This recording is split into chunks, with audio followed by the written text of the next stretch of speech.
Assalamualaikum warahmatullahi wabarakatuh. Di sini saya Rianti Mamura, mahasiswa dari Akvis Widya Husada Semarang, tingkat 2B, NIM 1803089, akan menjelaskan penata laksanaan fisioterapi pada kasus atelektasis. Mari kita menyimak.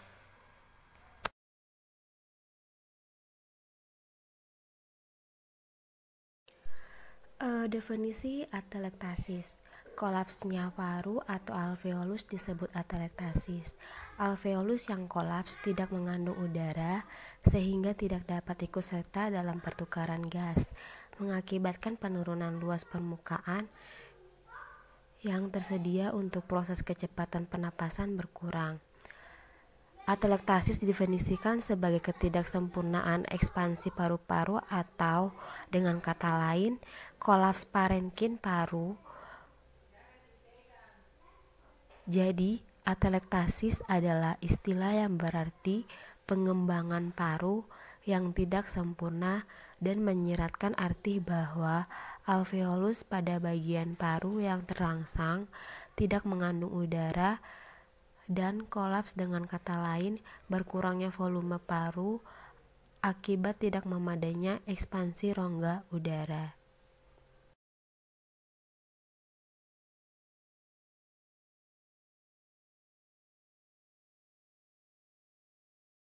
Etiologi terbagi menjadi dua, yaitu bisa obstruktif dan non-obstruktif.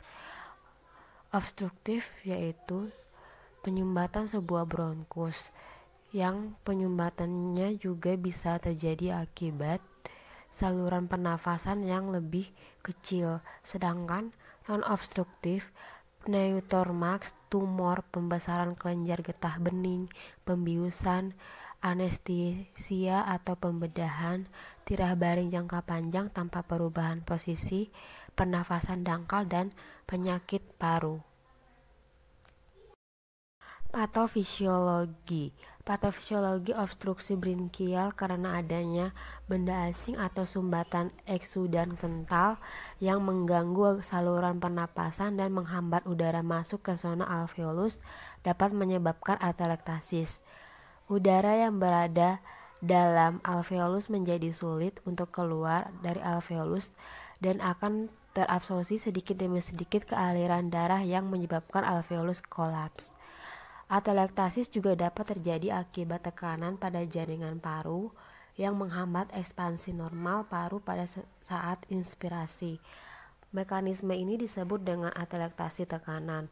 Proses tekanan tersebut dapat diakibatkan oleh adanya penumpukan cairan di dalam toraks, udara di dalam rongga pleura, pembesaran jantung, distensi perikardium oleh cairan, pertumbuhan tumor di dalam toraks, atau kenaikan diafragma di antara atau akibat adanya tekanan abdominal yang dialami pasien. Atelektasis yang disebabkan oleh tekanan sering ditemukan pada pasien yang efusi pleura akibat gagal jantung atau infeksi pleura. Atelektasis juga sering disebut menjadi salah satu tanda utama tumor bronki. Jenis-jenis atelektasis ada 4, yaitu atelektasi resorpsi, atelektasis kompresi, mikroatelektasis, atelektasi kontraksi. Penata laksanaan fisioterapi yaitu ada 2, anamnesis umum dan khusus.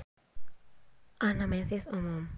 Nama pasien berinisial YL, umur 8 tahun, jenis kelamin laki-laki, alamat Jalan Veteran Bakung Samata Goa, pekerjaan siswa, hobi bermain bola, agama Kristen.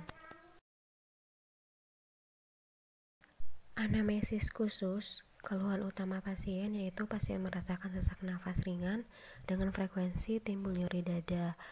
Lokasi keluhan, dada bagian kanan, waktu merasakan nyeri tidak menentu, hanya pada saat melakukan pergerakan yang terlalu berat. Faktor pencetus yaitu debu, kelelahan. Lama keluhan yaitu 2 bulan yang lalu.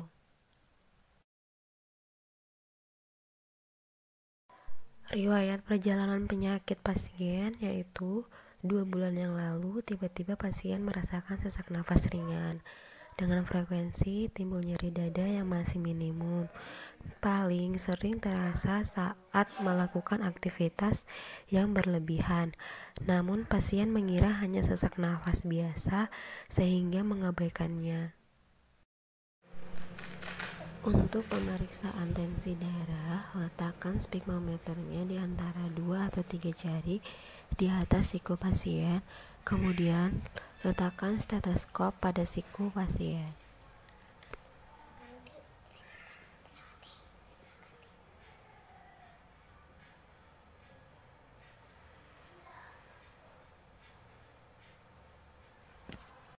Kemudian, pemeriksaan suhu tubuh. Pemeriksaan suhu tubuh bisa menggunakan termometer, yaitu dengan cara termometer diletakkan di aksila pasien, kemudian tunggu termometer sampai berbunyi. Jika termometer telah berbunyi berarti tandanya telah selesai. Nah, sambil melakukan pemeriksaan suhu tubuh, kita bisa sambil melakukan pemeriksaan denyut nadi, yaitu dengan cara meletakkan 2 atau 3 jari di antara lurusan jari jempol.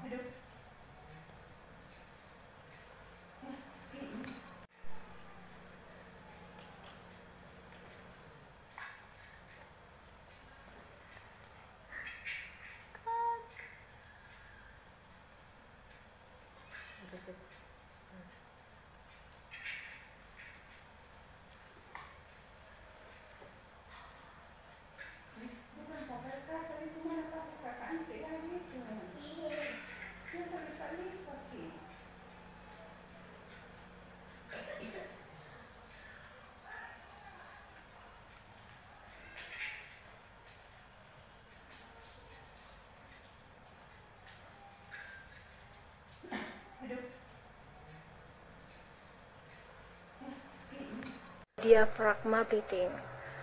Lakukan hal yang sama, letakkan tangan pada diafragma pasien, lalu minta pasien untuk tarik nafas. Tarik nafas, hembuskan. Tarik, hembuskan. Tarik lagi, hembuskan. Pemberian tahanan pada diafragma breathing untuk meningkatkan kemampuan otot diafragma apabila terjadi kelemahan. Berikutnya yang akan saya berikan adalah segmental breathing. Caranya adalah pasien tidur terlentang, lalu letakkan tangan kita di atas dada pasien, kemudian minta pasien untuk menarik nafas dan hembuskan. Ulangi lagi. Hembuskan. Kita lakukan hal yang sama, letakkan pada sisi kanan atas paru pasien. Lakukan seperti tadi, tarik nafas, hembuskan. Tarik nafas, hembuskan. Ulangi lagi, tarik, hembuskan.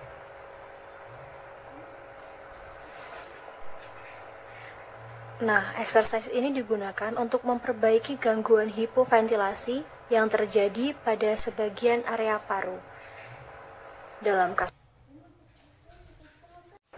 Kemudian untuk segmen posterior lobus kanan atas, pasien tidur seperempat miring ke kanan dengan disanggah guling, kemudian posisi kepala dan dada 45 derajat. Lakukan perkusi pada area bawah skapula kanan. Di bawah sini. Lakukan perkusi dengan teknik cupping, seperti yang pertama tadi. Berikutnya yang akan saya berikan. Karena pasien mengeluhkan nyeri pada saat bernapas di bagian lobus kanan atas paru-paru, maka saya akan melakukan postural drainase. Caranya, pasien tidur telentang dengan bagian kanan dada disangga bantal, kemudian lakukan gerakan perkusi yaitu cupping pada bagian bawah klavikula seperti ini. Teknik ini bertujuan untuk memfasilitasi agar sekret atau dahak ataupun cairan berlebih pada area tersebut dapat lebih mudah keluar. Kemudian untuk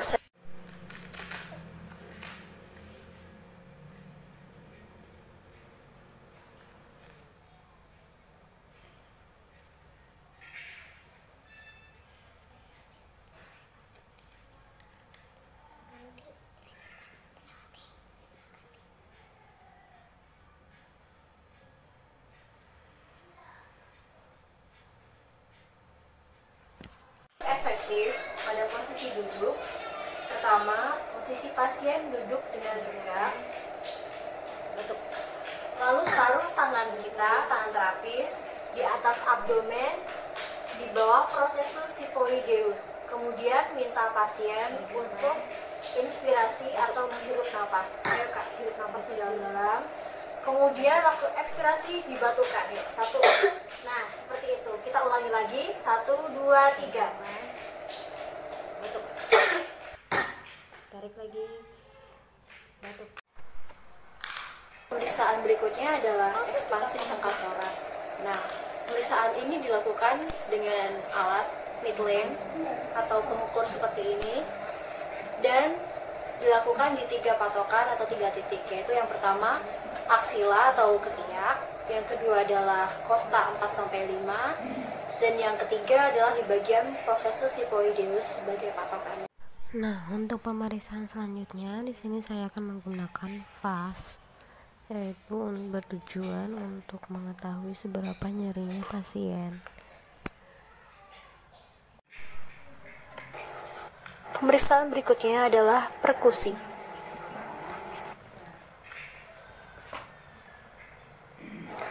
Tujuan perkusi adalah memeriksa adanya udara atau cairan dalam paru-paru. Caranya, tempatkan jari-jari di dinding jas, lalu ketuk pada distal palang dengan 2 ujung jari tangan lainnya. Hasil yang diperoleh adalah suara redup pada bagian right upper lobus. Yang selanjutnya adalah palpasi, dengan cara meletakkan telapak tangan kita pada dada pasien. Kemudian bisa meminta pasien sambil melakukan inspirasi dan ekspirasi. Tujuannya pada kasus ini adalah untuk mengetahui ada atau tidaknya spasme pada otot pernafasan.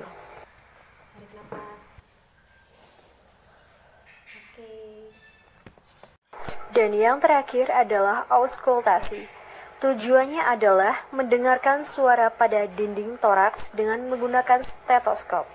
Caranya, pasien diminta bernafas cukup dalam, lalu letakkan stetoskop secara sistematik dari atas ke bawah dengan membandingkan kiri dan kanan.